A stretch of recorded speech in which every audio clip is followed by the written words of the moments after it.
আজকের রেসিপিটি একদম অন্যরকম এবং খুব মজার। ভাবতেই পারবেন না মাত্র একটি প্রধান উপকরণ দিয়ে তেল ছাড়া এত সুন্দর এত মজার একটি নাস্তা তৈরি করা যায়। যারা স্বাস্থ্যকর খাবার পছন্দ করেন, কম খরচে নতুন কিছু বানাতে চান, অথবা প্রতিদিন একই ধরনের নাস্তা খেতে খেতে বিরক্ত হয়ে গেছেন, তাদের জন্য আজকের রেসিপিটি দারুণ হবে। হ্যালো এভরিওয়ান, আসসালামু আলাইকুম। Welcome to Sonia cooking and ব্লগে আরও নতুন একটি রেসিপি দেখার জন্য সবাইকে ওয়েলকাম জানাচ্ছি। এখন একটি মিক্সিং বলে আমি দিয়ে দিলাম 1/3 কাপ পরিমাণ হচ্ছে সুজি। সুজিটা দিয়ে আমি একটু সামান্য পানি দিয়ে একটি চামচের সাহায্যে খুব সুন্দর করে মিক্সড করে নিচ্ছি। এটা যখন খুব সুন্দর করে মিক্সড করা হয়ে যাবে, এটা আমি রেস্টে রেখে দিব 5 থেকে 10 মিনিটের মতো। এখন একটি প্লেট দিয়ে কিন্তু ঢেকে রেখে দিচ্ছি। এখন এটা একটা সাইডে আমি রেখে দিলাম। এখন আমি ভেঙে নিব।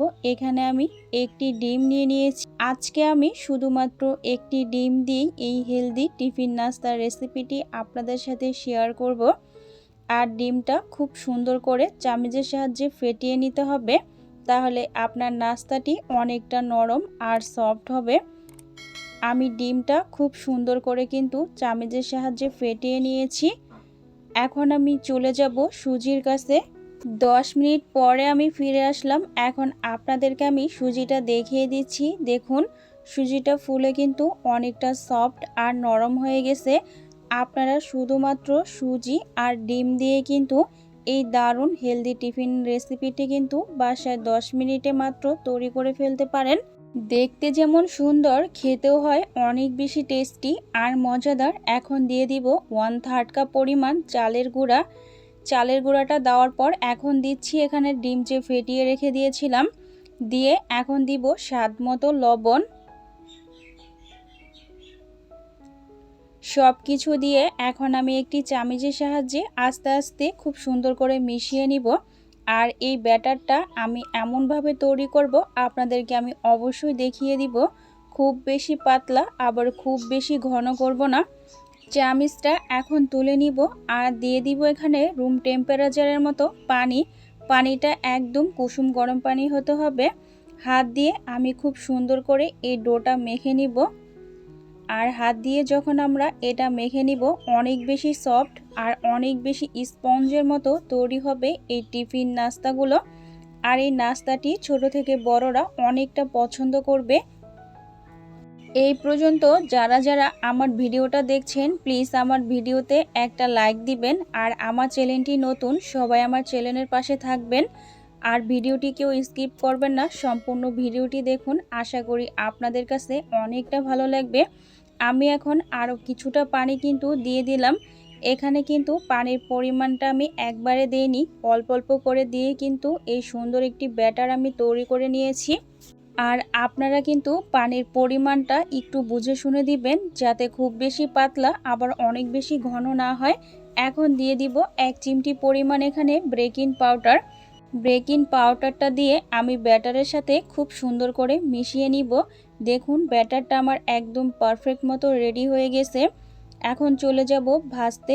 চুলায় একটি প্যান বসিয়ে দিয়েছি। একটি হাতার সাহায্যে তেলটা আমি সব জায়গায় ব্রাশ করে নিচ্ছি।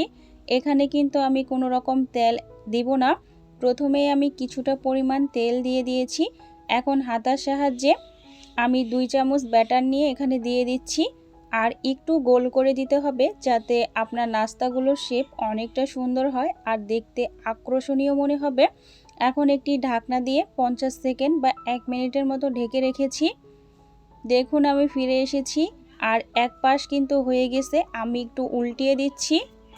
আর এই নাস্তাটা বানানো একদমই সহজ, একদম ঝামেলা ছাড়া। আপনারা দেখে নিশ্চয়ই বুঝতে পারতেছেন। তো এই নাস্তাটা খেতে খুবই মজাদার।